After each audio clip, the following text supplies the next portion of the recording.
옛날 아주 먼 옛날에 호랑이가 담배 피우고 까치가 말을 하던 시절, 깊고 깊은 산골짜기에 사시사철 맑은 물이 흐르고 바람이 머물다가는 평화로운 마을이 하나 있었습니다. 이 마을은 뒤로는 든든한 산이 병풍처럼 둘러싸고 있고 앞으로는 너른 들판이 펼쳐져 있어 사람들은 농사짓고 배짜며 근심 걱정 없이 살아가던 곳이었습니다. 마을 어귀에는 수백 년 묵은 느티나무가 서 있어 마을을 지키는 수호신처럼 여겨졌고 그 아래 평상에는 언제나 노인들이 모여 앉아 옛 이야기를 나누거나 장기를 두며 한가로운 시간을 보내곤 했습니다. 계절이 바뀔 때마다 산은 울긋불긋 옷을 갈아입었고 들판은 황금빛으로 물들었으며 겨울이면 하얀 눈이 온 세상을 덮어 고요한 잠에 빠지게 만드는 그런 아름다운 곳이었습니다. 사람들은 서로를 가족처럼 여기며 숟가락 개수까지 알고 지낼 정도로 정이 깊었고 대문도 잠그지 않고 살 만큼 믿음이 두터운 마을이었습니다. 그 마을에서도 가장 기와 지붕이 높고 담장이 긴 집이 있었으니 바로 만석군이라 불리는 최진사 댁이었습니다. 최진사는 재물이 많아도 거만하지 않고 가난한 이웃에게 곡식을 나누어 줄 줄 아는 덕망 높은 사람이었기에 마을 사람들의 존경을 한 몸에 받고 있었습니다. 그의 집 곳간은 마를 날이 없었고 사랑채에는 늘 글 읽는 소리와 손님들의 웃음소리가 끊이지 않았습니다. 안채의 뜰에는 갖가지 꽃나무가 심어져 있어 봄이면 꽃향기가 담장을 넘어온 마을에 퍼질 정도였고 가을이면 감나무의 붉은 감이 주렁주렁 매달려 풍요로움을 더했습니다. 최진사 댁의 기와 지붕 위로 피어오르는 밥 짓는 연기는 마을 사람들에게 평안함의 상징과도 같았고 누구든 배고픈 나그네가 지나가면 따뜻한 밥 한 그릇 대접받지 않고 가는 법이 없었습니다. 최진사에게는 눈에 넣어도 아프지 않을 두 딸이 있었는데 첫째 딸의 이름은 연화였고 둘째 딸의 이름은 금옥이었습니다. 연화는 이름처럼 연꽃같이 청초하고 아름다운 용모를 지녔을 뿐만 아니라 마음씨 또한 비단결처럼 고와서 마을 사람들의 칭송이 자자했습니다. 그녀가 걷는 곳마다 꽃이 피어나는 듯했고 그녀의 목소리는 옥구슬이 구르는 듯 맑고 고와서 듣는 이들의 마음을 편안하게 해주었습니다.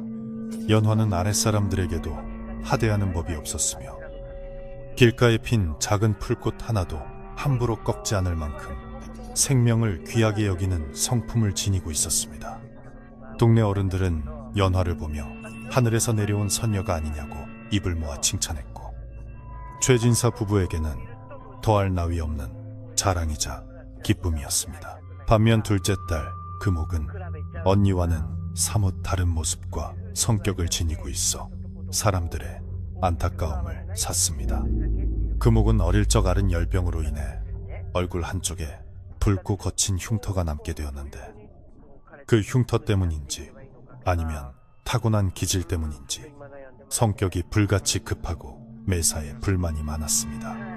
그녀는 늘 자신의 흉터를 가리기 위해 머리카락을 길게 늘어뜨리고 다녔으며 사람들의 시선을 피하거나 혹은 날카롭게 쏘아보곤 했습니다. 언니 연화가 칭찬을 받을 때마다 금옥의 눈빛은 싸늘하게 식어갔고 마음속 깊은 곳에서는 걷잡을 수 없는 질투의 불길이 타올랐습니다. 그녀는 언니의 고운 얼굴과 사람들의 사랑을 시기하며 밤마다 거울을 보며 자신의 흉측한 얼굴을 저주하고 언니가 가진 모든 것을 빼앗고 싶다는 어두운 욕망을 키워갔습니다. 이 집안에는 두 자매 외에도 어릴 적부터 그들을 모셔온 점순이라는 하녀가 있었습니다. 점순은 부모 없이 자라 최진사 댁에 거두어진 아이로 나이는 연화와 비슷했으나 구춘이를 도맡아 하며 자란 탓에 손마디가 굵고 피부가 거칠었습니다. 그러나 점수는 자신을 거두어준 주인 댁에 깊은 감사함을 느끼며 특히 마음씨 고운 연화 아가씨를 친언니처럼 따르고 모셨습니다. 그녀는 이른 새벽부터 일어나 마당을 쓸고 물을 길어 나르며 부엌 아궁이 앞에 앉아 불을 지피는 고된 일상 속에서도 불평 한마디 하지 않는 우직한 처녀였습니다. 점순의 손은 밭일과 부엌 일로 인해 못이 박히고 터져서 거북이 등껍질처럼 딱딱해졌지만 그녀는 그 손으로 연화 아가씨의 비단옷을 정성껏 다듬고 잠자리를 봐주며 자신의 처지를 비관하지 않고 묵묵히 제 할 일을 다했습니다. 그러던 어느 날 최진사 댁에 큰 경사가 찾아왔으니 바로 연화 아가씨의 혼담이 성사된 것이었습니다. 상대는 한양에서도 이름난 명문가의 자제로 학식이 뛰어나고 인품이 훌륭하기로 소문난 김선비였습니다. 중매쟁이가 가져온 사주단자를 받아든 최진사는 입이 귀에 걸릴 듯 기뻐하며 서둘러 혼례 준비를 서둘렀고 온 마을은 잔치 분위기로 들썩였습니다. 마을 안악들은 모여서 혼례 음식 준비를 거들었고 남정네들은 마당에 차일 칠 준비를 하며 분주하게 움직였습니다. 연화는 수줍은 얼굴로 바느질을 하며 신랑 될 분을 그리며 행복한 미소를 지었지만 그 모습을 지켜보는 금옥의 눈빛은 마치 겨울바람처럼 차갑고 매서웠습니다. 금옥은 언니가 받을 축복과 사랑이 본래 자신의 것이어야 했다는 비틀린 생각에 사로잡혀 어두운 방 안에서 손톱을 물어뜯으며 증오를 키워갔습니다. 본래 날짜가 다가올수록 최진사 댁은 눈코 뜰 새 없이 바빠졌고 안채 대청마루에는 색색의 비단과 혼수품들이 산더미처럼 쌓였습니다. 점수는 연화 아가씨의 혼례복을 손질하고 장신구를 닦으며 아가씨가 세상에서 가장 아름다운 신부가 되기를 진심으로 기원했습니다. 아가씨, 이 비단옷을 입으시면 정말 선녀님 같으실 거예요. 김선비님도 아가씨를 보시면 첫눈에 반하실 게 틀림없어요. 점순이 투박한 손으로 고운 비단을 어루만지며 말하자 연화는 부끄러운 듯 얼굴을 붉히며 고개를 숙였습니다. 하지만 문틈으로 이 모습을 지켜보던 금옥은 입술을 깨물며 중얼거렸습니다. 저 비단옷도, 저 화려한 장신구도, 그리고 저 잘난 신랑도 다 내 것이어야 했어. 내 얼굴에 흉터만 없었더라면 내가 언니보다 못할 게 무엇이란 말인가. 금옥의 질투는 단순한 시샘을 넘어 위험한 수준으로 치닫고 있었지만 집안 사람들은 혼례 준비에 정신이 팔려 아무도 눈치채지 못했습니다. 금옥은 밤마다 뒷산에 올라가 알 수 없는 약초를 캐거나 읍내장터, 구석진 곳에 있는 약방을 드나들며 무언가를 은밀하게 모으기 시작했습니다. 그녀의 방에서는 가끔 시큼하고 역한 냄새가 새어나오기도 했지만 사람들은 그저 약을 다리는 것이려니 하고 대수롭지 않게 여겼습니다. 금옥은 하녀 점순을 불러내어 뜬금없이 그녀의 손을 만지작거리거나 연화 언니의 잠버릇을 꼬치꼬치 캐묻는 등 기이한 행동을 보였지만 순박한 점순은 그저 작은 아가씨가 심심해서 그러는가 보다 하고 넘겨버렸습니다. 그러나 금옥의 눈동자 속에는 이미 돌이킬 수 없는 끔찍한 계획이 둘리를 틀고 있었습니다. 드디어 기다리고 기다리던 혼례날이 밝았습니다. 아침 일찍부터 맑은 하늘에서는 햇살이 쏟아져 내렸고 마당에 핀 꽃들은 신부의 앞날을 축복하듯 더욱 화사하게 피어났습니다. 최진사 댁 마당에는 동네 사람들은 물론이고 이웃 마을 사람들까지 구름처럼 몰려들어 발 디딜 틈이 없었습니다. 풍물패의 흥겨운 가락이 울려 퍼지는 가운데 사무관대를 쓴 훤칠한 신랑 김선비가 백마를 타고 당당하게 들어오자 사람들은 환호성을 질렀습니다.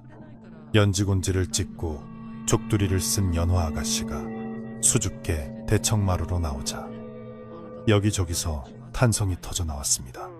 어이구, 세상에 저렇게 고운 신부는 처음 보네 그려. 사람들의 칭찬 속에 연화는 조심스럽게 발걸음을 옮겨 초래청 앞에 섰습니다. 그 순간 구석진 기둥 뒤에서 이 모든 광경을 지켜보던 금옥의 얼굴은 질투와 분노로 일그러져 귀기서린 형상으로 변해 있었습니다. 혼례식은 엄숙하면서도 흥겹게 진행되었습니다. 신랑과 신부는 서로 절을 올리며 백년해로를 맹세했고, 하객들은 술과 음식을 나누며 두 사람의 앞날을 축복했습니다.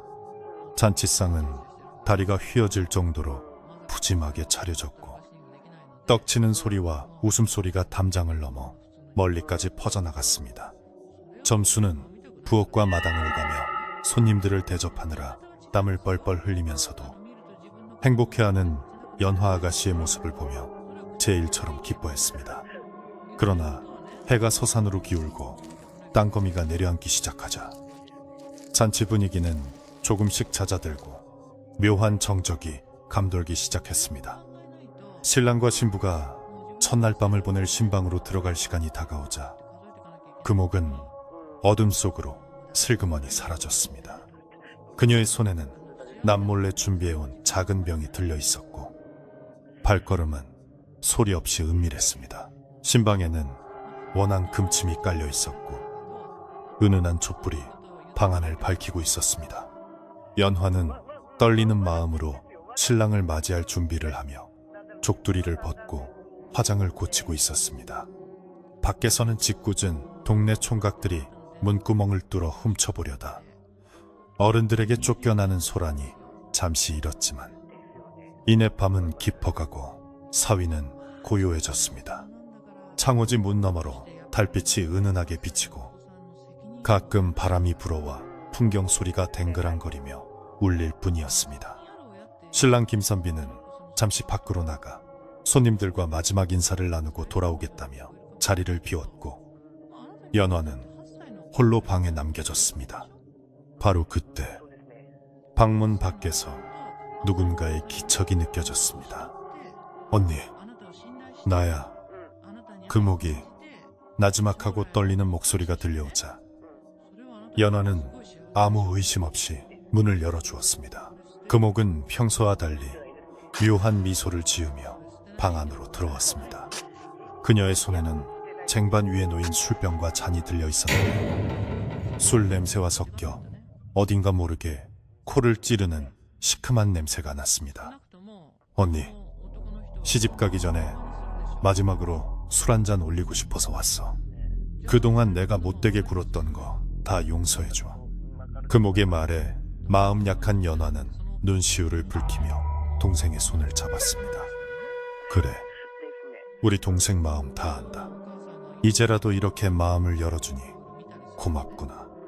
연화는 금옥이 따라주는 술을 받아 마셨고, 그 술에는 금옥이 오랫동안 준비해온 강력한 수면제가 섞여 있었습니다. 얼마 지나지 않아 연화는 깊은 잠에 빠져들었고, 금옥은 잠든 언니를 바라보며 싸늘한 표정으로 돌변했습니다. 그녀는 미리 숨겨둔 끔찍한 도구들을 꺼내들고 방문을 걸어 잠갔습니다. 한편 부엌에서 뒷정리를 하던 점수는 이상한 낌새를 느꼈습니다. 신방 쪽에서 뭔가 둔탁한 소리가 나는 것 같기도 하고, 아가씨의 억눌린 신음소리가 들린 것 같기도 했습니다. 걱정이 된 점수는 행주치마에 손을 닦으며 조심스럽게 신방 쪽으로 다가갔습니다. 신방 앞에는 신랑 김선비의 신발이 놓여 있지 않았고, 안에서는 부스럭거리는 소리만 들려올 뿐이었습니다. 아가씨, 무슨 일 있으세요? 물이라도 가져다 드릴까요? 점순이 조심스럽게 묻자 안에서는 잠시 침묵이 흐르더니 금옥의 목소리가 아닌 묘하게 잠긴 듯한 목소리가 흘러나왔습니다. 아니다. 점순아, 내가 목이 말라서 그러니 시원한 식혜 한 그릇만 가져다 다오. 그리고 안으로 좀 들어오너라. 내가 너에게 줄 것이 있다. 점수는 의아했지만 아가씨의 명령이라 거역할 수 없어 부엌으로 돌아가 식혜를 담아왔습니다. 그녀가 쟁반을 들고 신방문을 열고 들어서자 방 안은 촛불이 하나만 켜져 있어 어둑어둑했습니다. 연화 아가씨는 이불을 머리끝까지 뒤집어 쓰고 누워 있었고, 구석진 곳 병풍 뒤에는 누군가 서 있는 듯한 그림자가 일렁였습니다. 방 안에는 아까보다 더 짙은, 코를 찌르는 듯한 독한 냄새가 진동하고 있었습니다. 아가씨, 식혜 가져왔습니다. 점순이 쟁반을 내려놓으려는 순간 뒤에서 차가운 손이 그녀의 입을 틀어막았고 날카로운 비명조차 지르지 못한 채 점수는 어둠 속으로 끌려 들어갔습니다. 신방의 문은 다시 굳게 닫혔고 밤하늘에는 구름이 몰려와 달빛을 가려버렸습니다. 그날 밤 최진사댁의 개들은 밤새도록 컹컹 짖어댔고 뒷산의 부엉이는 구슬프게 울어댔습니다. 바람이 거세게 불어 창문이 덜컹거리고 나뭇가지들이 기괴하게 흔들렸지만 술에 취해 깊은 잠에 빠진 하객들과 가족들은 아무도 그 불길한 징조를 알아채지 못했습니다. 신랑 김선비는 손님들에게 붙잡혀 늦게까지 술을 마시다가 비틀거리는 걸음으로 신방으로 향했지만 문 앞에서 묘한 한기를 느끼고 잠시 멈칫했습니다. 그러나 취기 때문이려니 하고 문고리를 잡으려는 순간 안에서 들려오는 미세한 흐느낌 소리에 손을 거두었습니다. 아, 신부가 고향을 떠날 생각에 우는 모양이구나. 조금 진정될 때까지 기다려주는 것이 도리겠지. 김선비는 배려하는 마음으로 발길을 돌려 사랑채로 향했고 그것이 그가 돌이킬 수 없는 비극을 막을 마지막 기회를 놓친 순간이었습니다. 밤이 깊어 축시가 넘어가자 마을은 죽은 듯이 고요해졌습니다. 가끔 들려오는 다듬이질 소리도 끊기고 오직 바람 소리만이 텅 빈 마당을 휩쓸고 지나갔습니다. 신방 안에서는 끔찍하고 참혹한 일이 벌어지고 있었지만 두꺼운 벽과 어둠은 그 비밀을 철저하게 감추고 있었습니다. 금옥은 떨리는 손으로 피 묻은 옷을 갈아입고 준비해둔 가면과 도구들을 챙겼습니다. 그녀의 눈은 광기로 번들거렸고 입가에는 기괴한 미소가 걸려 있었습니다. 이제 모든 것이 내 것이야. 아무도 모를 거야. 내가 연화가 되고 연화는 영원히 사라지는 거야. 그녀는 훼손된 시신을 이불로 덮어두고 자신의 흔적을 지우기 위해 바닥을 닦아냈습니다. 방 안 가득한 독한 약품 냄새를 없애기 위해 향을 피웠지만 그 메스꺼운 냄새는 쉽게 사라지지 않았습니다. 새벽녘이 되자 동쪽 하늘이 붉게 물들기 시작했습니다.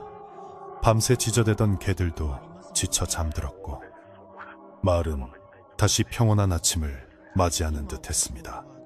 그러나 최진사댁의 공기는 여느 때와 달리 무겁고 차가웠습니다. 일찍 잠에서 깬 늙은 유모가 마당을 쓸기 위해 빗자루를 들고 나왔다가 신방 문틈으로 흘러나온 검붉은 액체를 보고 소스라치게 놀랐습니다. 이게 무슨... 유모는 불길한 예감에 휩싸여 떨리는 손으로 문고리를 잡았습니다. 문은 안에서 잠겨있지 않았고 스르르 열리는 문틈 사이로 지옥과도 같은 참혹한 광경이 드러났습니다. 유모의 입에서 찢어지는 듯한 비명이 터져나왔고 그 소리는 최진사댁의 담장을 넘어 마을 전체를 깨우는 비극의 서막이 되었습니다.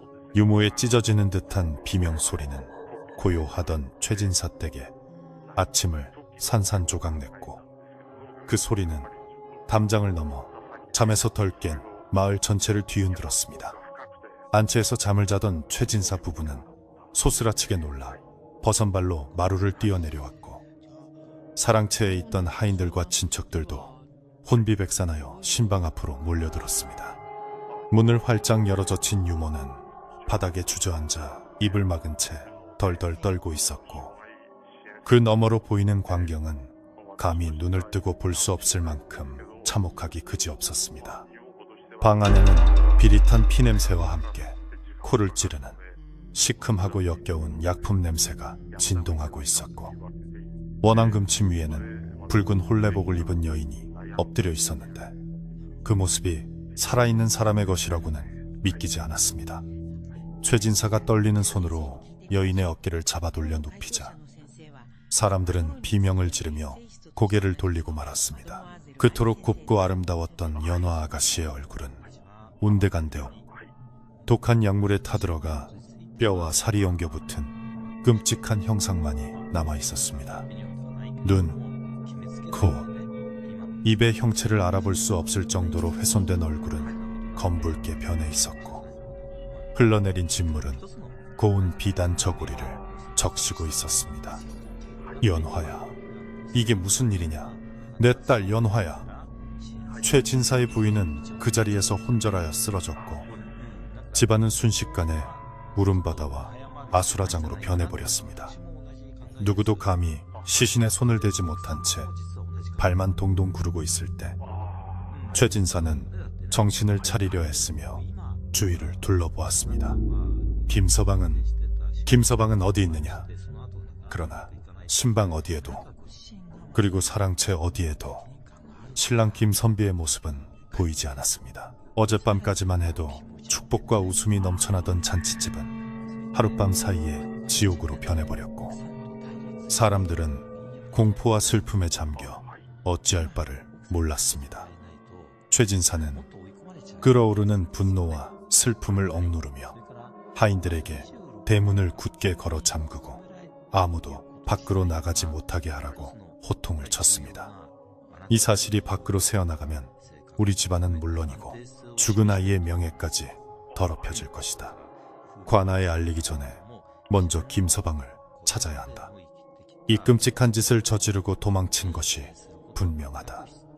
최진사의 명령에 건장한 머슴들은 몽둥이와 횃불을 들고 집안 구석구석을 뒤지기 시작했고 일부는 뒷산으로 향하는 길목을 차단하기 위해 달려갔습니다.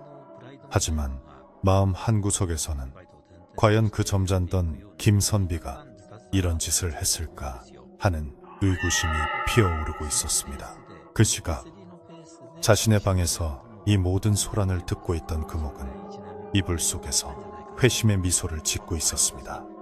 그녀는 태연하게 옷을 갖춰 입고 놀란 표정을 지으며 마당으로 뛰어나갔습니다. 아버지, 어머니, 무슨 일이에요? 언니 방에서 왜 비명소리가 들려요? 금옥의 연기는 완벽했습니다. 그녀는 쓰러진 어머니를 붙잡고 오열하며 훼손된 시신을 보고도 눈 하나 깜짝하지 않고 슬퍼하는 척했습니다. 세상에, 언니 얼굴이 어떻게 이런 일이 있을 수 있어? 누가 우리 언니를 이렇게 만들었어? 금옥의 절규는 사람들의 의심을 피하기에 충분했고 오히려 가족의 비극을 함께 슬퍼하는 착한 동생으로 비춰졌습니다. 그녀는 속으로 쾌재를 부르며 이제 걸림돌인 언니와 하녀가 사라졌으니 모든 것이 자신의 뜻대로 되었다고 확신했습니다. 시간이 흐를수록 집안의 분위기는 더욱 무겁게 가라앉았고 시신의 처리가 시급한 문제가 되었습니다. 관아의 검시관이 오기 전까지 시신을 그대로 둘 수는 없었기에 최진사는 눈물을 머금고 유모에게 시신의 염습을 부탁했습니다. 자네가 연화를 젖먹여 키웠으니 마지막 가는 길도 자네 손으로 깨끗하게 닦아주게. 저 흉측한 얼굴을 내 딸이 저승에 가서도 부끄러워하지 않도록 잘 수습해다오. 유모는 억장이 무너지는 심정으로 고개를 끄덕였고 끓인 물과 깨끗한 천을 챙겨 신방으로 들어갔습니다. 방 안에는 여전히 독한 냄새가 배어 있었고 유모는 떨리는 손으로 아가씨의 옷구름을 풀기 시작했습니다. 아가씨, 불쌍한 우리 아가씨, 어찌 이런 험한 꼴을 당하셨습니까? 유모의 눈물은 시신의 가슴 위로 뚝뚝 떨어졌습니다. 유모는 조심스럽게 피와 약물로 얼룩진 겉옷을 벗겨내고 속저고리를 벗기기 시작했습니다. 그런데 옷을 벗기던 유모의 손끝에 묘한 이질감이 느껴졌습니다. 그녀가 기억하는 연호 아가씨의 몸은 백옥처럼 희고 부드러웠으며 솜털 하나 없이 매끄러운 피부를 가지고 있었습니다. 하지만 눈앞에 누워있는 시신의 피부는 어딘가 모르게 거칠고 탄력이 없었으며 햇볕에 그을린 자국들이 희미하게 남아 있었습니다. 유모는 자신의 눈을 의심하며 눈물을 닦고 다시 한번 시신을 자세히 살펴보았습니다. 목덜미와 어깨선이 아가씨의 가녀린 선과는 달리 조금 더 굵고 단단해 보였지만 붓기가 있거나 사후 경직 때문일 수도 있다고 생각하며 애써 의심을 지우려 했습니다. 그러나 유모가 시신의 손을 닿기 위해 들어 올렸을 때 그녀의 가슴은 철렁 내려앉았습니다. 연호 아가씨는 평생 바느질과 수놓는 일 외에는 거친 일을 해본 적이 없는 귀한 규수였습니다. 그녀의 손은 섬섬옥수라 불릴 만큼 가늘고 고왔으며 손바닥은 아기 살결처럼 부드러웠습니다. 하지만 지금 유모가 잡고 있는 손은 전혀 달랐습니다. 손가락 마디마디가 굵게 붉어져 있었고 손바닥과 손가락 끝에는 딱딱한 굳은 살이 촘촘히 박혀 있었습니다. 마치 오랫동안 밭을 메고 물을 길어 나른 사람의 손처럼 투박하고 거친 촉감이 유모의 손끝을 찔러왔습니다. 이건 우리 아가씨 손이 아니야. 유모는 너무나 큰 충격에 입을 다물지 못하고 멍하니 그 손을 바라보았습니다. 의심은 꼬리에 꼬리를 물고 이어졌습니다. 유모는 황급히 시신의 치마를 걷어올리고 다리와 발을 살펴보았습니다. 발 뒤꿈치에는 두꺼운 각질이 갈라져 있었고 발가락 모양 또한 꽉 끼는 버선과 꽃심만 신던 아가씨의 발과는 달리 집신을 신고 흙길을 오래 걸어 다닌 사람처럼 넓게 퍼져 있었습니다. 유모의 등줄기에서 식은땀이 흐르기 시작했습니다. 만약 이 시신이 연호 아가씨가 아니라면 도대체 누구란 말인가? 그리고 진짜 아가씨는 어디에 있는 것인가? 혼란스러운 생각들이 머릿속을 어지럽히는 가운데 유모는 더욱 결정적인 증거를 찾아내야만 했습니다. 그녀는 떨리는 손으로 시신의 배와 골반 쪽을 조심스럽게 더듬어 보았습니다. 연호 아가씨는 아직 남자를 알지 못하는 순결한 처녀였습니다. 그러나 유모의 노련한 눈과 손끝에 느껴진 감각은 충격적이었습니다. 시신의 골반은 처녀의 것이라기엔 넓게 벌어져 있었고 아랫배에는 희미하게 튼 살자국이 남아 있었습니다. 그것은 아이를 낳았거나 혹은 그에 준하는 큰 일을 겪은 여인에게서나 볼 수 있는 흔적이었습니다. 유모는 과거 점순이가 아파서 알아누웠을 때 그녀를 간호하며 보았던 몸의 특징들을 떠올렸습니다. 점순이는 어릴 적 밖에서 험한 일을 겪고 들어와 남모를 아픔을 간직한 아이였기에 몸 곳곳에 고생의 흔적이 역력했었습니다. 점순이, 이건 점순이다. 유모의 입에서 억눌린 신음소리가 터져나왔습니다. 얼굴은 뭉개져 알아볼 수 없지만 이 몸은 분명 하녀 점순의 것이었습니다. 이 엄청난 사실을 알게 된 유모는 공포와 전율에 사로잡혀 자리에 주저앉고 말았습니다. 누군가가 점순이를 죽여 연호 아가씨의 옷을 입히고 얼굴을 훼손하여 아가씨인 것처럼 위장해 놓은 것이었습니다. 그렇다면 진짜 연호 아가씨는 살아있을지도 모른다는 희망과 함께 지금 어디선가 끔찍한 일을 당하고 있을지도 모른다는 불안감이 동시에 밀려왔습니다. 유모는 이 사실을 당장 최진사에게 알려야 한다고 생각했지만 혹시라도 범인이 집안에 숨어 지켜보고 있을지도 모른다는 생각에 섣불리 움직일 수가 없었습니다. 방문 밖에서는 여전히 사람들의 곡소리와 분주한 발자국 소리가 들려오고 있었습니다.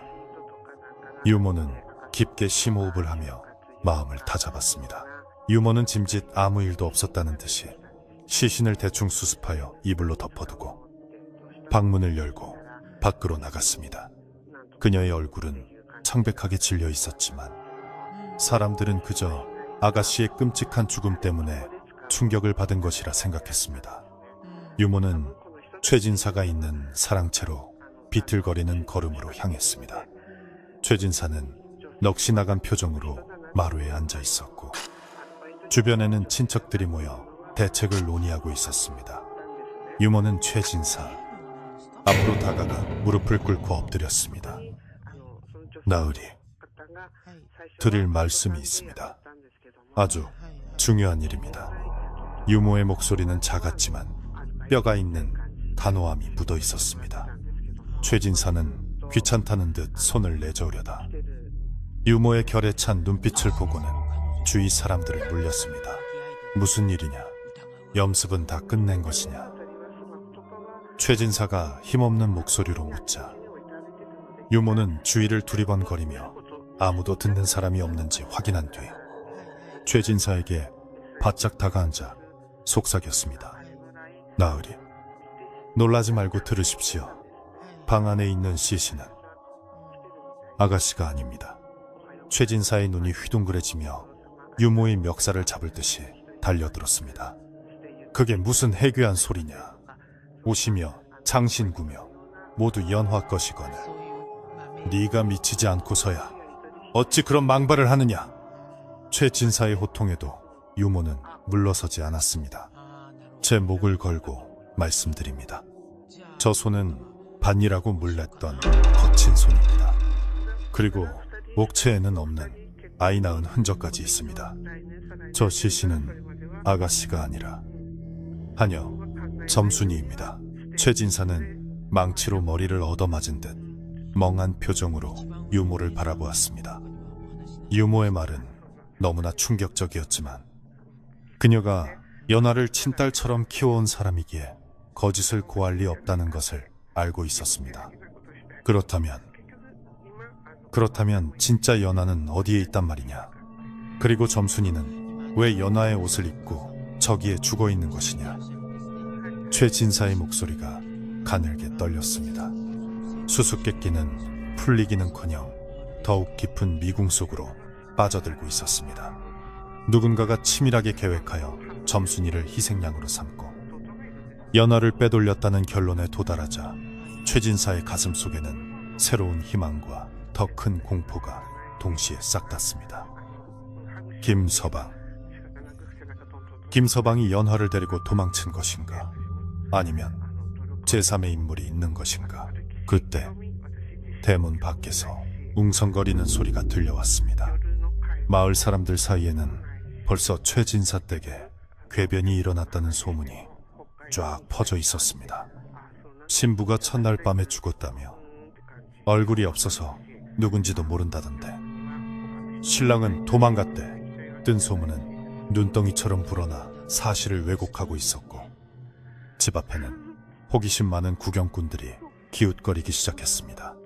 최진사는 더 이상 지체할 수 없음을 깨달았습니다. 그는 즉시 신뢰할 수 있는 집안의 장정 몇 명을 은밀히 불렀습니다. 지금부터 내 말을 잘 들어라. 관아에는 아직 알리지 마라. 대신 마을과 뒷산을 샅샅이 뒤져야 한다. 김서방뿐만 아니라 살아있을지도 모르는 연화, 그리고 사라진 점순이의 행적을 찾아야 한다. 특히 수상한 행동을 하는 자가 있으면 즉시 잡아들여라. 최진사의 비밀스러운 지시에 따라 장정들은 몽둥이와 밧줄을 챙겨 뒷문으로 조용히 빠져나갔습니다. 하지만 집안에는 여전히 범인이 남겨놓은 어두운 그림자가 도사리고 있었습니다. 금옥은 자신의 방창문 틈으로 분주하게 움직이는 사람들을 지켜보며 차가운 식은땀을 흘리고 있었습니다. 유모가 눈치챘을까? 아니야. 얼굴을 그렇게 만들어놨는데 알아볼 리가 없어. 점순이는 고하니까 아무도 신경 쓰지 않을 거야. 금옥은 스스로를 안심시키려 했었지만 불안감은 독버섯처럼 피어올랐습니다. 그녀는 혹시라도 남아있을 증거를 없애기 위해 방 구석구석을 다시 한번 점검했고 장롱 깊숙한 곳에 숨겨둔 피, 묻은 보자기를 확인하며 안도의 한숨을 내쉬었습니다. 한편 마을 어귀 우물가에서는 아낙네들이 모여 물동이를 내려놓고 수군거리고 있었습니다. 글쎄, 어젯밤에 최진사댁 담장을 넘는 그림자를 봤다는 사람이 있대. 그게 남자인가? 여자인가? 어두워서 잘 모르겠지만 뭔가 짐을 잔뜩 지고 낑낑거리며 산 쪽으로 올라갔다던데. 아낙네들의 말은 바람을 타고 흘러가다 마침 수색을 위해 나온 최진사댁 머슴들의 귀에 들어갔습니다. 산 쪽이라고? 머슴들의 눈이 번뜩였습니다. 만약 범인이 산으로 도망쳤다면 멀리 가지 못했을 것이 분명했습니다. 그들은 발걸음을 재촉하여 마을 뒷산 입구로 향했고, 그곳에는 간밤에 비바람에 꺾인 나뭇가지들과 질척이는 흙바닥 위로 희미하게 찍힌 발자국들이 남아 있었습니다. 사건은 점점 더 기이한 방향으로 흘러가고 있었습니다. 얼굴 없는 시신, 사라진 신랑과 신부, 그리고 그 뒤에 숨겨진 추악한 음모가 서서히 그 실체를 드러내려 하고 있었습니다. 하늘에는 먹구름이 잔뜩 끼어 있어 대낮인데도 으스스한 기운이 감돌았고, 까마귀 떼가 최진사 댁 지붕 위를 빙빙 돌며 불길한 울음소리를 내뱉고 있었습니다. 유모는 다시 신방으로 돌아와 시신 옆을 지키며 억울하게 죽은 점순이의 영혼을 달래고 진짜 아가씨가 무사히 돌아오기를 간절히 기도했습니다. 점순아, 불쌍한 점순아, 네 원한은 내가 꼭 풀어주마. 그러니 부디 아가씨가 어디 계신지 알려다오. 유모의 간절한 기도가 통했는지 밖에서 찾았다, 여기 사람이 쓰러져 있다 하는 다급한 외침이 들려왔습니다. 모두가 숨죽이며 소리나는 곳을 바라보았습니다. 그것은 희망의 신호탄일까요? 아니면 또 다른 비극의 시작일까요? 최진사 댁의 높은 담장 안에는 긴장감이 팽팽하게 감돌았고, 아무도 예상하지 못한 진실이 숲속 깊은 곳에서 기다리고 있었습니다. 바람이 다시 한번 거세게 불어와 마당에 흙먼지를 일으키며 감춰져 있던 비밀의 껍질을 하나씩 벗겨내기 시작했습니다. 찾았다. 여기 사람이 있다. 여기 김선비님이 계신다. 고요하던 숲속의 정적을 깨고 들려온 다급한 외침은 횃불을 든 사람들의 발걸음을 한 곳으로 모았습니다. 최진사댁 머슴들과 마을 장정들은 소리가 난 곳, 즉 마을 뒷산 중턱에 있는 오래된 성황당 근처로 헐레벌떡 뛰어 올라갔습니다. 거친 숨을 몰아쉬며 당도한 그곳에는 풀숲에 쓰러져 있는 신랑 김선비의 모습이 보였습니다. 그의 옷은 나뭇가지에 찢겨 엉망이었고 가슴 벗겨져 뒹굴고 있었으며 얼굴은 흙투성이가 된 채 정신을 잃고 있었습니다. 사람들은 서둘러 그를 부축하여 일으켜 세우고 등을 두드리며 흔들어 깨웠습니다. 선비님, 정신 차리십시오. 도대체 여기서 무엇을 하고 계셨습니까? 누군가 급히 가져온 물을 입가에 흘려넣자 김선비는 고통스러운 신음과 함께 천천히 눈을 떴습니다. 김선비는 몽롱한 눈빛으로 주위를 둘러보다가 횃불의 밝은 빛에 눈이 부신 듯 얼굴을 찌푸렸습니다. 아직 약 기운이 완전히 가시지 않은 듯 혀가 꼬인 목소리로 그가 처음 내뱉은 말은 사람들을 더욱 큰 혼란 속으로 빠뜨렸습니다. 신부가 나를 불렀어. 연화 낭자가 이 산으로 오라고 했어. 그 자리에 있던 사람들은 서로의 얼굴을 쳐다보며 웅성거리기 시작했습니다. 신방에는 얼굴이 훼손된 신부의 시신이 누워있는데 신랑은 신부가 자신을 산으로 불러냈다고 말하고 있으니 이것이 귀신의 조화인지 아니면 누군가의 흉계인지 도무지 알 수가 없었기 때문입니다. 사람들의 등골이 오싹해지며 식은땀이 흘러내렸습니다. 소식을 들은 최진사가 비틀거리는 걸음으로 산 중턱까지 올라왔습니다. 그는 김선비의 손을 꼭 잡고 떨리는 목소리로 물었습니다. 서방, 그게 무슨 소린가? 내 딸 연화가 자네를 불러냈다니? 지금 연화는 방 안에 죽어있지 않은가? 최진사의 절규에 김선비는 혼란스러운 표정으로 머리를 감싸 쥐었습니다. 아닙니다. 장인어른, 분명 신방에 들어가려는데 쪽지가 하나 있었습니다. 쑥스러우니 뒷산 성황당에서 잠시 만나자고요. 그래서 이곳으로 왔는데 붉은 치마를 입은 여인이 서 있었고 그녀가 주는 물을 마신 뒤로는 기억이 나지 않습니다.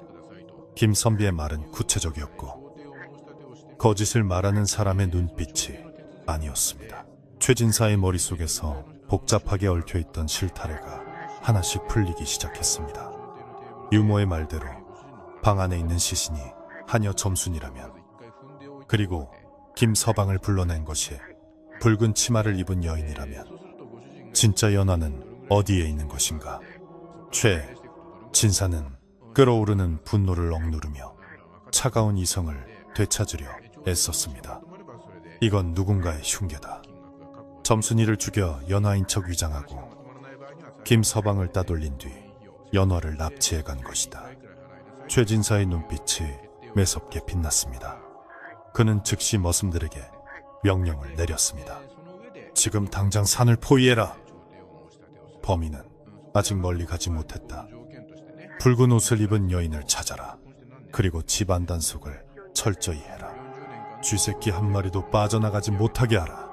한편 집안에 남아있던 금옥은 대문 밖이 소란스러워지자 불안감에 휩싸여 안절부절 못하고 있었습니다.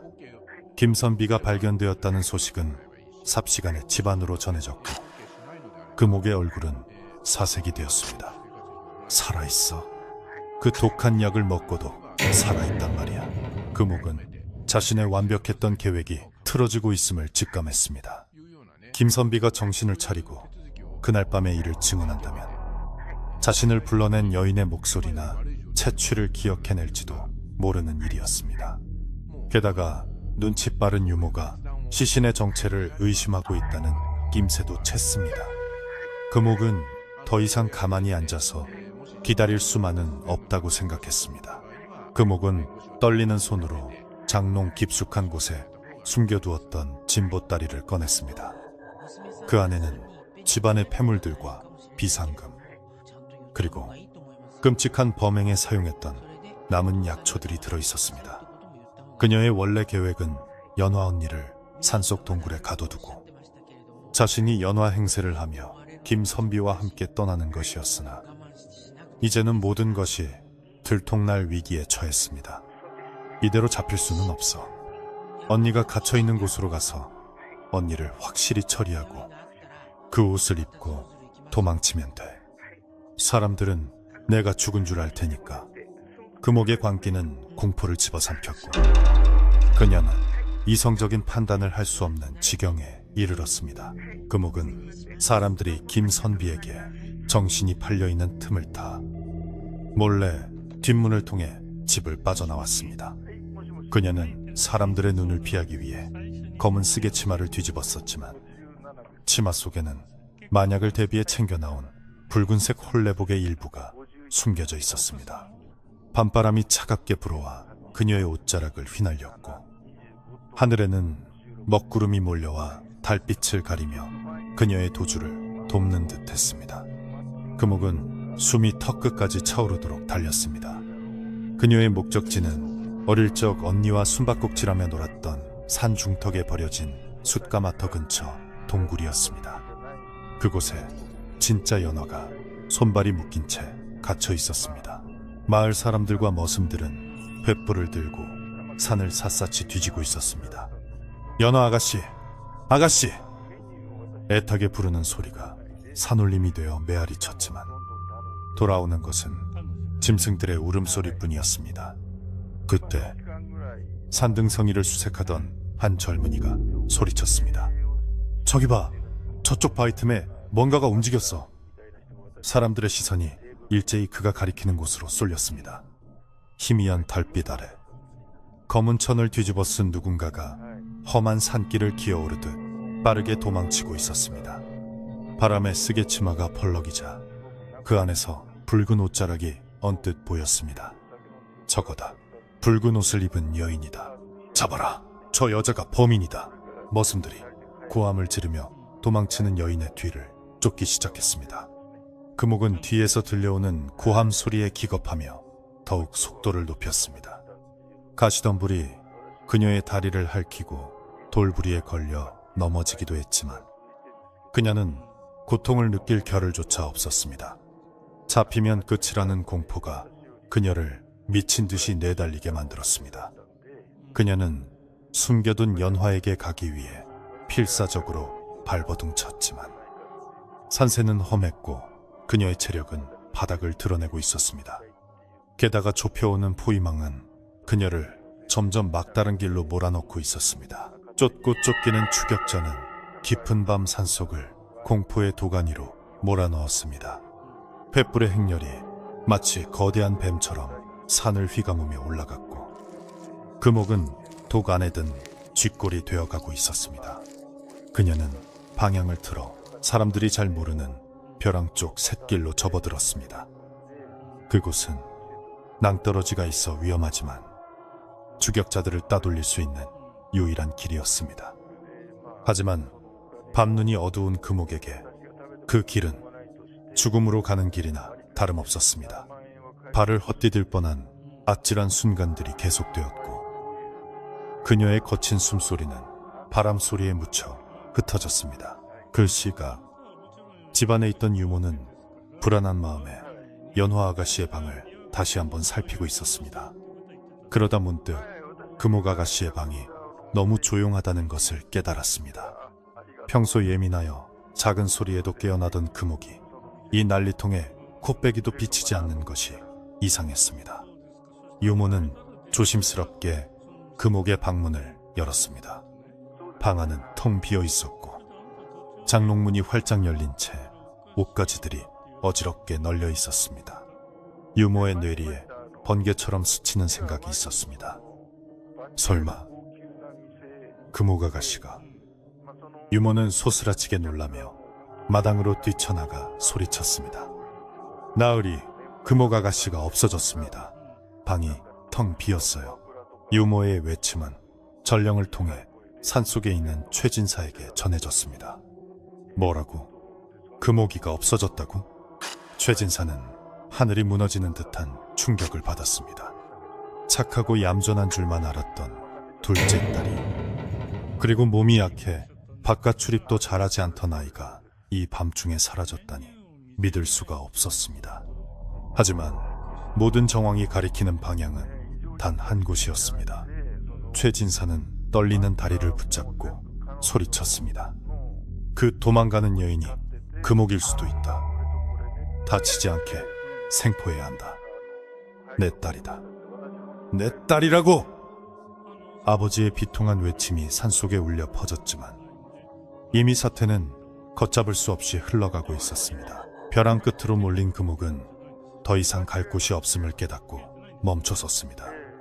앞은 첫 낭떠러지였고 뒤에는 수십 개의 횃불이 자신을 에워싸고 있었습니다. 검은 쓰개치마가 벗겨져 나가자 헝클어진 머리카락 사이로 그녀의 창백한 얼굴과 흉측한 흉터가 횃불 아래 적나라하게 드러났습니다.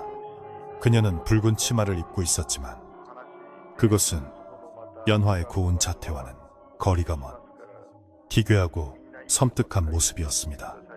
사람들은 멈칫하며 뒷걸음질 쳤습니다. 금옥 아가씨? 아니, 정말 금옥 아가씨가 맞습니까?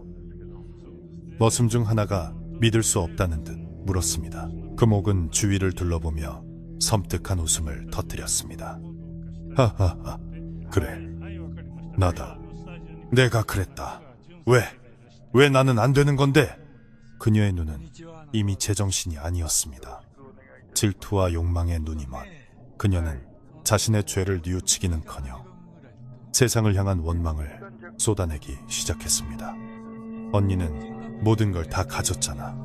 고운 얼굴도, 부모님의 사랑도, 좋은 신랑도. 나한테 남은 건 이 흉터뿐이야. 그래서 내가 좀 가져보려 했다. 그게 죽을 죄냐?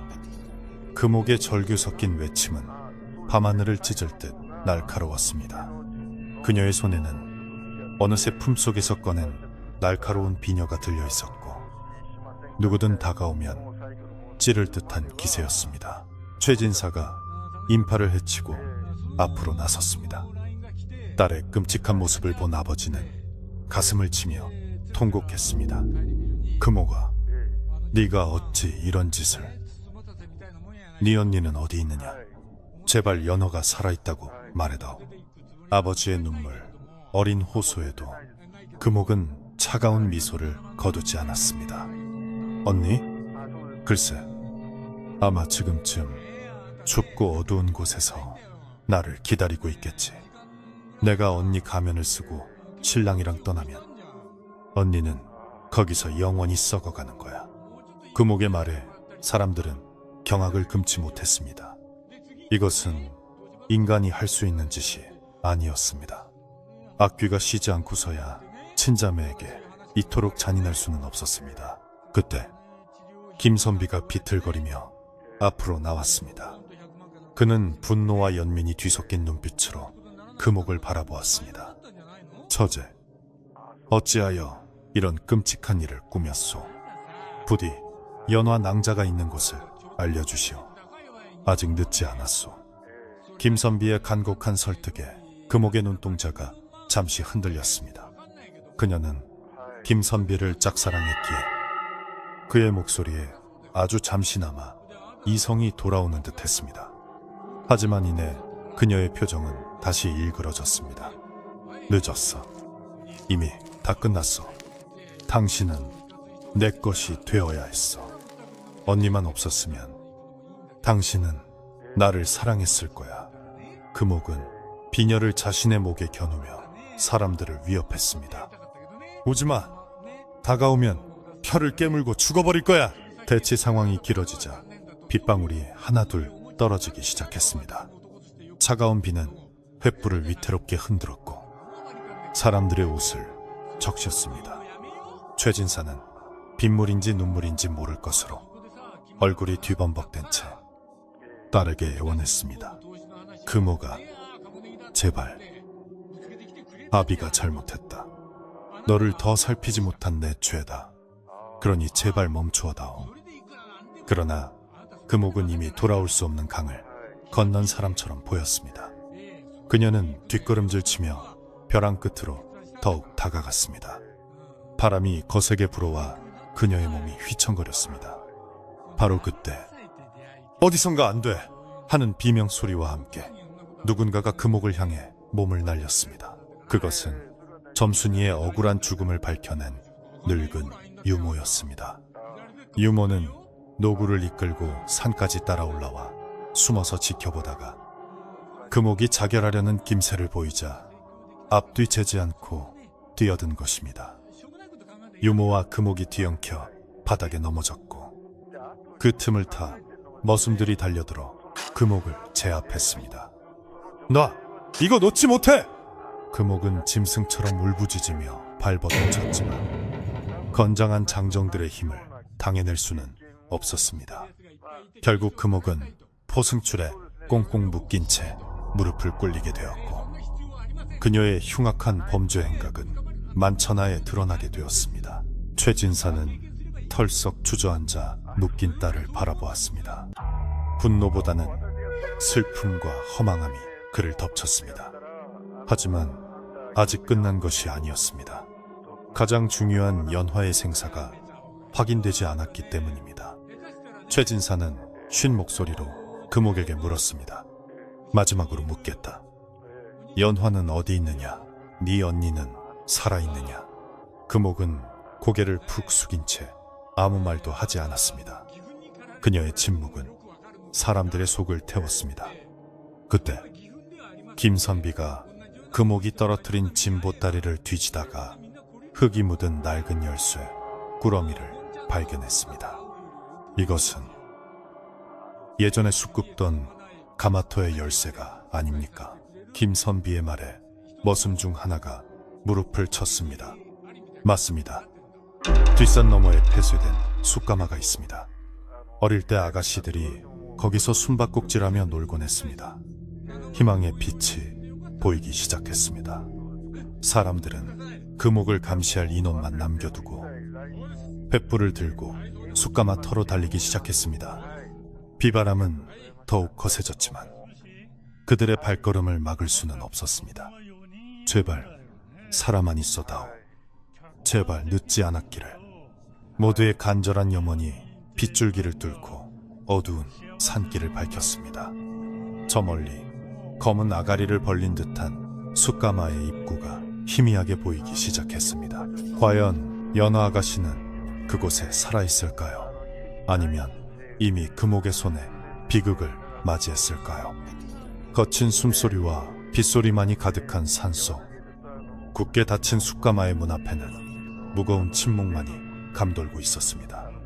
최진사가 떨리는 손으로 열쇠를 구멍에 밀어넣자 녹슬고 뻑뻑한 자물쇠가 철컥하고 돌아가는 소리가 났습니다. 그 소리는 생과 사를 가르는 운명의 소리와도 같았습니다. 모두가 숨을 죽인 채 문이 열리기만을 기다리고 있었습니다. 녹슨 자물쇠가 끊어지는 날카로운 금소금과 함께 굳게 닫혀있던 숫가마의 육중한 문이 끼익 소리를 내며 열리자 그 안에서 퀴퀴한 곰팡이 냄새와 함께 비릿한 습기가 확 풍겨 나왔습니다. 횃불을 든 사람들은 숨을 죽이고 어두컴컴한 가마 안을 들여다보았고 김선비는 떨리는 손으로 횃불을 안쪽 깊숙이 들이밀어 어둠을 밝혔습니다. 불빛이 흔들리며 가마 안쪽 구석을 비추자 그곳에는 하얀 소복을 입은 여인이 밧줄에 손발이 꽁꽁 묶이고 입에는 재갈이 물린 채 웅크리고 있는 모습이 희미하게 드러났습니다. 여인은 갑작스러운 빛과 인기척에 놀라 몸을 잔뜩 움츠리며 공포에 질린 눈으로 입구를 바라보았는데 헝클어진 머리카락 사이로 보이는 그 얼굴은 분명 죽은 줄 알았던 연화 아가씨였습니다. 연화야, 연화야. 아비가 왔다. 살아있었구나. 정말 살아있었어. 최진사는 체면도 잊은 채 흙바닥을 기어 가마 안으로 뛰어 들어갔고 딸을 부둥켜 안으며 목 놓아 울음을 터뜨렸습니다. 김선비 또한 뒤따라 들어가 연화의 입에 물린 재갈을 풀고 밧줄을 끊어내며 벅차오르는 감정을 주체하지 못하고 뜨거운 눈물을 흘렸습니다. 낭자, 늦게 와서 미안하오. 얼마나 무섭고 고통스러웠어. 연화는 아버지와 정 혼자의 얼굴을 확인하자 긴장이 풀린 듯 그만 정신을 잃고 쓰러졌지만 그 숨결만은 가늘게 남아 이어지고 있었습니다.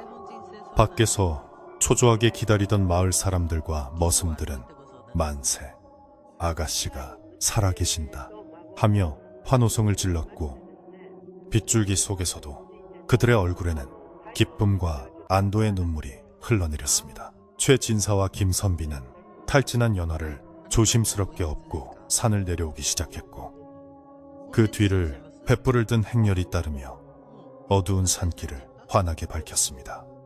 비는 어느새 그쳐가고 있었지만 새벽 안개가 자욱하게 깔려 마을은 신비롭고 몽환적인 분위기에 휩싸여 있었습니다. 일행이 최진사 댁 마당에 도착했을 때 집 안에는 이미 관아에서 출동한 포졸들이 들이닥쳐 상황을 정리하고 있었습니다. 포승줄에 묶인 금옥은 마당 한가운데 무릎을 굴려져 있었고 그녀의 표정은 여전히 도끼를 품은 채 허공을 응시하고 있었습니다. 연화가 김선비의 등에 엎여 대문 안으로 들어서자 죽은 줄 알았던 언니의 살아있는 모습을 본 금옥의 눈동자가 심하게 흔들리기 시작했습니다. 마당에는 소식을 듣고 달려온 마을 사람들이 구름대처럼 모여들어 담장 너머까지 인산인해를 이루고 있었습니다. 사또가 직접 마루에 앉아 죄인 금옥을 신문하기 시작하자 마당에는 찬물을 끼얹은 듯한 정적이 감돌았습니다. 죄인 최금옥은 듣거라. 네가 친언니를 시기하여 흉계를 꾸미고 죄 없는 하녀를 살해하여 시신을 훼손한 죄를 인정하느냐. 사또의 엄한 호통에 금옥은 고개를 쳐들고 비틀린 웃음을 흘렸습니다. 인정합니다. 제가 그랬습니다. 언니가 가진 모든 것을 빼앗고 싶었습니다. 언니의 고운 얼굴도 부모님의 사랑도 그리고 저기 서 있는 김선비님까지도 모두 다요. 금옥의 입에서 나온 자백은 너무나 태연하고 끔찍하여 듣는 이들의 등골을 오싹하게 만들었습니다. 금옥은 자신이 꾸민 일을 하나하나 털어놓기 시작했는데 그 내용은 사람들이 상상했던 것보다 훨씬 더 잔혹하고 치밀했습니다. 그녀는 오래전부터 연화와 체격이 비슷한 점순을 눈여겨보았고 본래 날 밤 점순을 유인하여 살해한 뒤 연화의 옷을 입히고 얼굴을 훼손하여 신원 확인을 어렵게 만들었던 것입니다. 그러고는 진짜 연화를 납치하여 산속에 가두고 자신이 연화인 척 위장하여 김선비와 함께 떠난 뒤 먼 곳에서 연화의 이름으로 살아가려 했던 것이었습니다. 내 얼굴에 흉터만 아니었다면 아무도 의심하지 않았을 거예요. 세상 사람들은 껍데기만 보고 판단하니까요. 금옥의 궤변에 마을 사람들은 혀를 차며 분노를 감추지 못했고 최진사 부부는 충격에 말을 잇지 못하고 가슴을 쥐어뜯었습니다. 그때 정신을 차린 연화가 비틀거리며 금옥의 앞으로 다가갔습니다. 창백한 얼굴의 연화는 슬픔과 연민이 뒤섞인 눈으로 동생을 내려다보았습니다. 금옥아, 네가 어찌 이럴 수 있느냐? 내 얼굴이 부러웠다면 차라리 달라고 하지 그랬느냐? 어찌하여 죄 없는 점순이를 희생시켰느냐? 언니의 꾸짖음에 금옥은 처음으로 고개를 떨구고 눈물을 보였습니다. 그것은 회개의 눈물인지 분함의 눈물인지 알 수 없었으나 자매의 비극적인 운명 앞에 지켜보는 이들의 마음도 무겁게 내려앉았습니다. 언니는 몰라. 평생 예쁘다는 소리만 듣고 자란 언니는 괴물 취급받으며 살아온 내 고통을 죽었다. 깨어나도 모를 거야. 금옥의 마지막 절규는 허공에 흩어졌고 그것이 그녀가 세상에 남긴 마지막 변명이 되었습니다. 사또는 판결을 내렸습니다. 죄질이 극히 불량하고 일륜을 저버린 바 죄인 최금옥을 즉시 하옥하고 추후 엄한 국문으로 다스릴 것이다.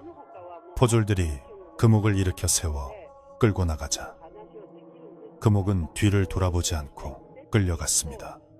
그녀가 대문을 나서는 순간 새벽닭이 우렁차게 울어대며 긴 밤이 지나갔음을 알렸습니다.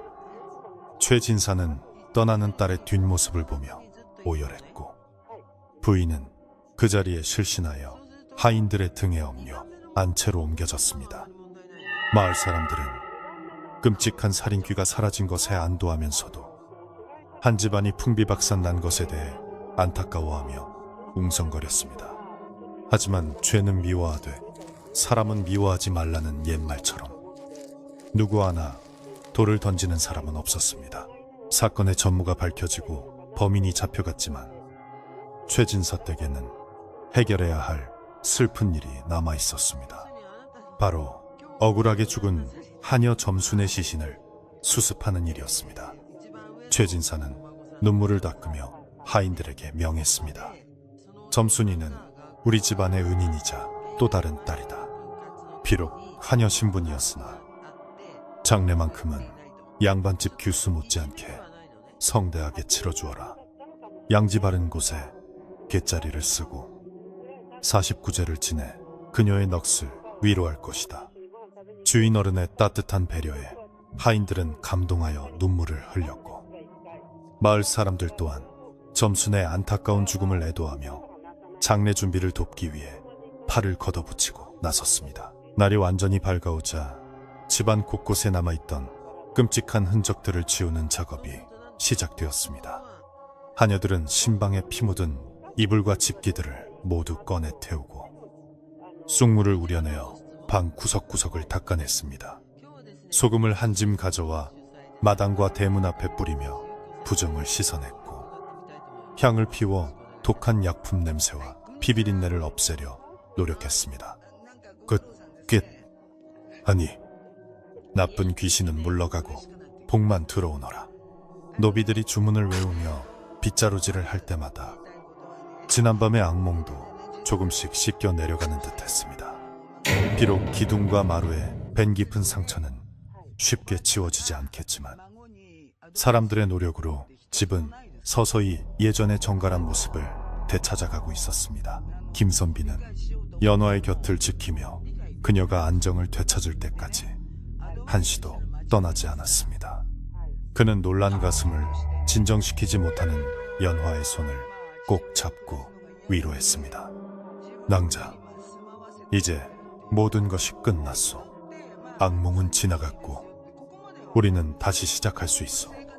내 비록 부족한 사람이지만 평생 낭자를 지키고 아끼며 살겠소. 김선비의 진심 어린 고백에 연하는 비로소 마음의 문을 열고 참았던 눈물을 터뜨렸습니다. 두 사람은 서로의 아픔을 보듬어주며 끔찍한 시련이 오히려 두 사람의 사랑을 더욱 단단하게 만들어 주었음을 깨달았습니다. 최진사 또한 사위의 듬직한 모습에 마음을 놓으며 비극 속에서도 피어나는 희망을 보았습니다. 점심나절이 되자 인근절에서 스님들이 내려와 독경을 하며 집안에 애군을 쫓는 의식을 거행했습니다. 목탁 소리가 은은하게 울려 퍼지자 불안에 떨던 사람들의 마음도 차분하게 가라앉았습니다. 마을 안악들은 팥죽을 쑤어 대문과 담벼락에 바르며 잡귀의 접근을 막았고 아이들은 부적을 그려붙이며 집안의 평화를 기원했습니다. 구판을 벌여 억울한 원혼을 달래는 무당의 춤사위는 슬프면서도 아름다웠고 점순의 넋이 좋은 곳으로 가기를 바라는 모두의 염원이 하늘에 닿는 듯 했습니다. 마을 사람들은 떡과 음식을 나누어 먹으며 놀란 가슴을 쓸어내렸고 흉흉했던 소문 대신 서로를 위로하는 따뜻한 말들이 오고 갔습니다. 해질 무렵 붉은 노을이 최진사 댁 기와 지붕을 물들이자 집안은 다시 평온을 되찾은 듯 고요해졌습니다. 비록 금옥의 빈자리가 주는 허전함과 슬픔은 여전했지만 살아남은 사람들은 산 사람의 몫을 다하며 살아가야 함을 알고 있었습니다.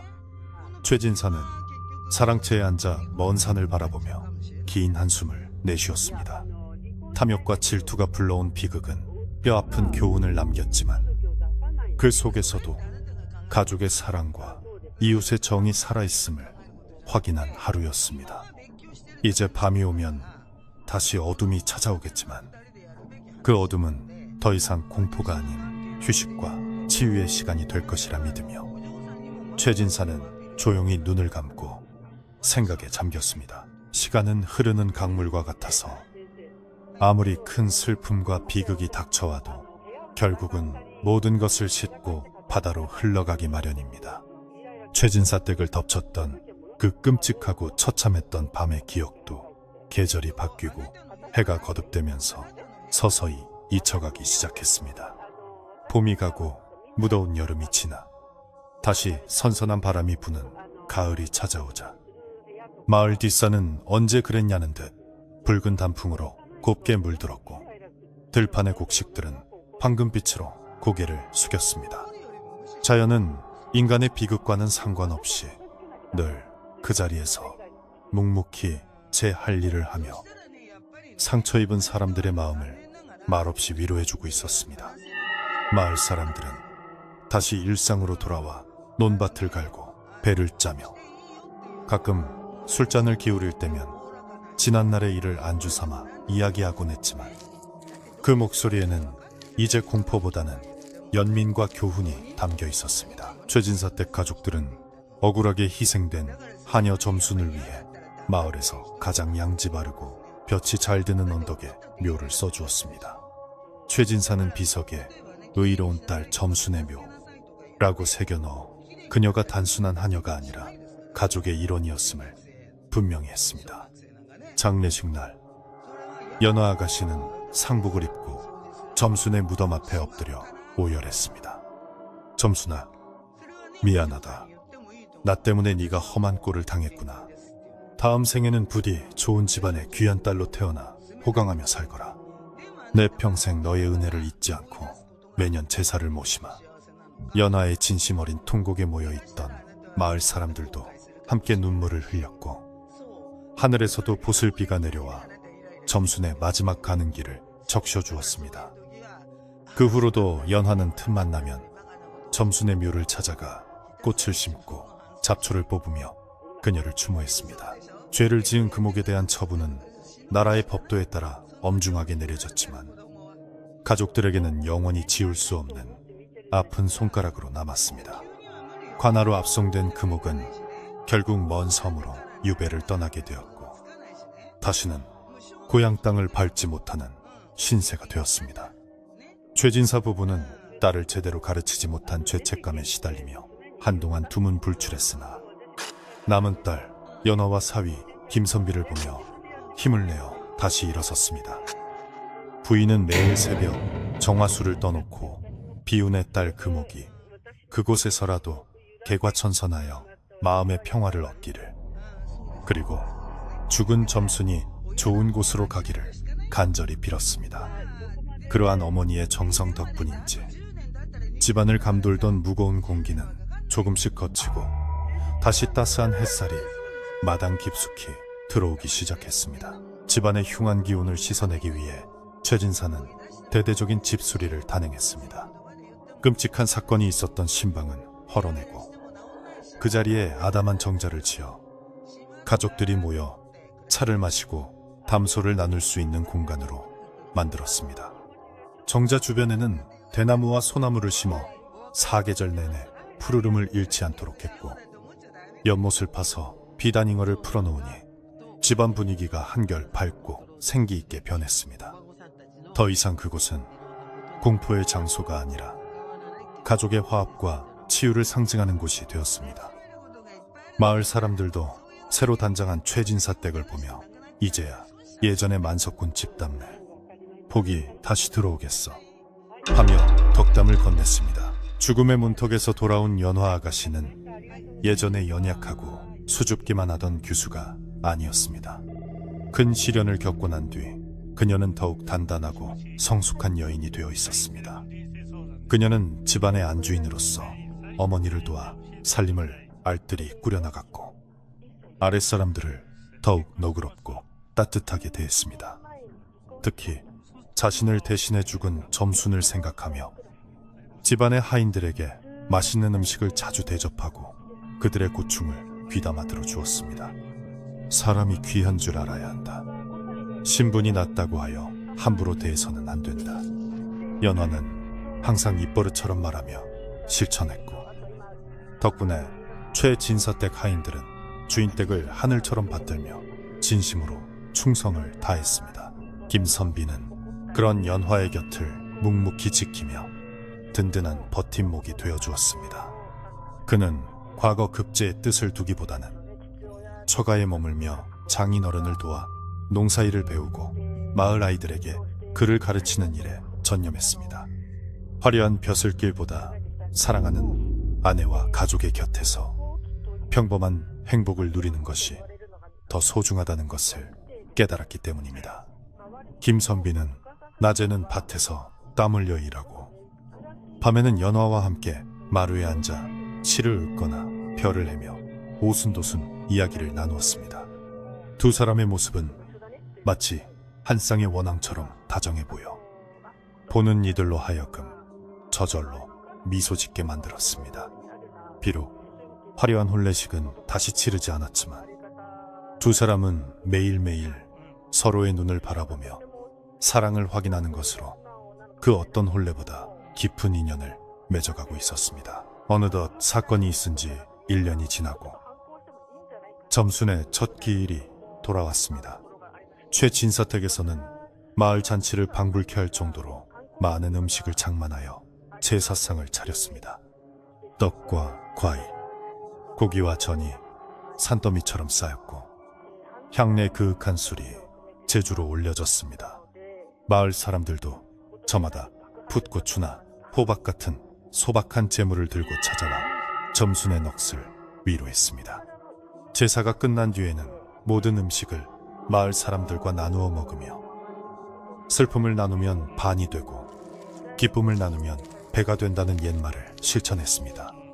이날을 기점으로 최진사댁에 남아있던 마지막 그늘까지 모두 사라지고 비로소 진정한 평화가 찾아왔음을 모두가 느낄 수 있었습니다. 최진사는 창고를 열어 가난한 이웃들에게 쌀과 곡식을 나누어 주었습니다. 이 모든 것이 마을 여러분 덕분입니다.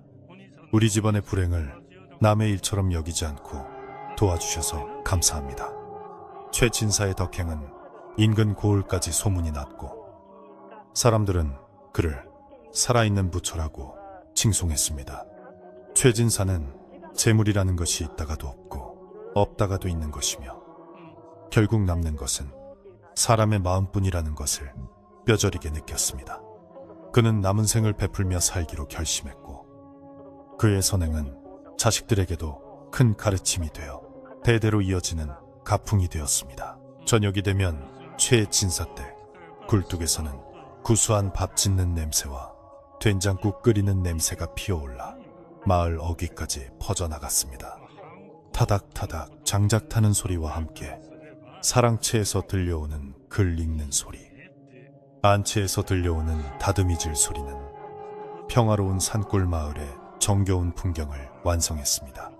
사람들은 그 소리를 들으며 하루의 고단함을 잊고 최진사 댁이 이제야 사람 사는 집 같구나 하며 안도했습니다.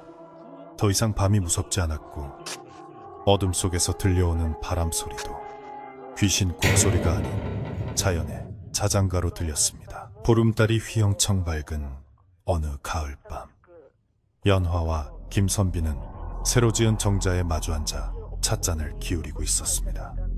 달빛은 연못 위에 부서져 은비늘처럼 반짝였고 풀벌레 소리는 고요한 밤의 운치를 더해 주었습니다. 연화가 조용히 입을 열었습니다. 서방님, 저는 가끔 지난날의 악몽을 꿉니다. 하지만 눈을 뜨면 서방님이 계셔서 얼마나 다행인지 모릅니다. 김선비는 연화의 손을 따뜻하게 감싸주며 말했습니다. 부인, 지난 일은 다 지나간 바람과 같소. 이제 우리 앞에는 따뜻한 햇살만 비칠 것이오. 부디 마음의 짐을 내려놓고 편안해지시오. 두 사람은 서로를 바라보며 깊은 신뢰와 사랑이 담긴 미소를 지었습니다. 마당 한 구석에는 늙은 유모가 평상에 앉아 꾸벅꾸벅 졸고 있었습니다. 그녀의 무릎 위에는 살이 통통하게 오른 누렁이가 평화롭게 잠들어 있었고 마당을 노니는 닭들도 잎에 올라 잠을 청하고 있었습니다. 모든 것이 제자리를 찾은 풍경이었습니다. 욕심이 빚어낸 참극은 사라지고 그 자리에는 서로를 아끼고 보듬어주는 따뜻한 마음들만이 채워졌습니다. 유모는 잠결에도 우리 아가씨 만수무강하시고 자손 만대복 누리소서 하고 중얼거렸습니다. 그것은 비단 유모만의 바람이 아니라 이 이야기를 듣는 모든 이들의 바람이기도 했습니다. 밤이 깊어지자 최진사 댁의 불빛이 하나둘 꺼지고 온 세상은 깊은 정적 속으로 빠져들었습니다. 산새들도 둥지를 찾아들고 바람도 나뭇가지 사이에서 잠시 숨을 고르는 시간입니다. 이제 더 이상 이 집에 숨겨진 비밀은 없으며 가면 뒤에 숨은 얼굴도 없습니다. 오직 진실한 사랑과 용서 그리고 평온한 휴식만이 이 집을 감싸고 있을 뿐입니다. 착한 사람은 복을 받고 죄 지은 사람은 벌을 받는다는 너무나 당연해서 잊고 살았던 이치가 다시금 증명된 셈입니다. 이제 여러분도 무거운 걱정과 근심은 모두 내려놓으시길 바랍니다. 오늘 하루 고단했던 일들은 흐르는 강물에 띄워보내고 내일은 내일의 태양이 떠오를 테니까요. 따뜻한 이불 속에서 편안한 마음으로 눈을 감으면 꿈속에서는 연화 아가씨의 고운 미소와 최진사 댁의 넉넉한 인심을 만날 수 있을 것입니다. 밤하늘의 별들이 여러분의 잠자리를 지켜주고 달림은 은은한 빛으로 여러분의 꿈길을 밝혀줄 것입니다. 그렇게 산골 마을의 최진사 댁 이야기는 슬프지만 아름다운 전설이 되어 할머니가 손주에게 들려주는 옛날 이야기로 오래오래 전해져 내려왔답니다. 지금도 그 마을에 가면 수백 년 된 느티나무 아래에서 사람들이 모여 앉아 욕심 부리지 말고 착하게 살아야 한다는 이야기를 나누곤 한답니다. 바람이 불 때마다 나무들이 속삭이는 소리에 귀 기울여 보세요. 어쩌면 그들이 들려주는 또 다른 이야기가 있을지 모르니까요. 자, 이제 밤이 깊었습니다. 이불 꼭 덮으시고 부디 편안하고 좋은 꿈 꾸시기를 바랍니다.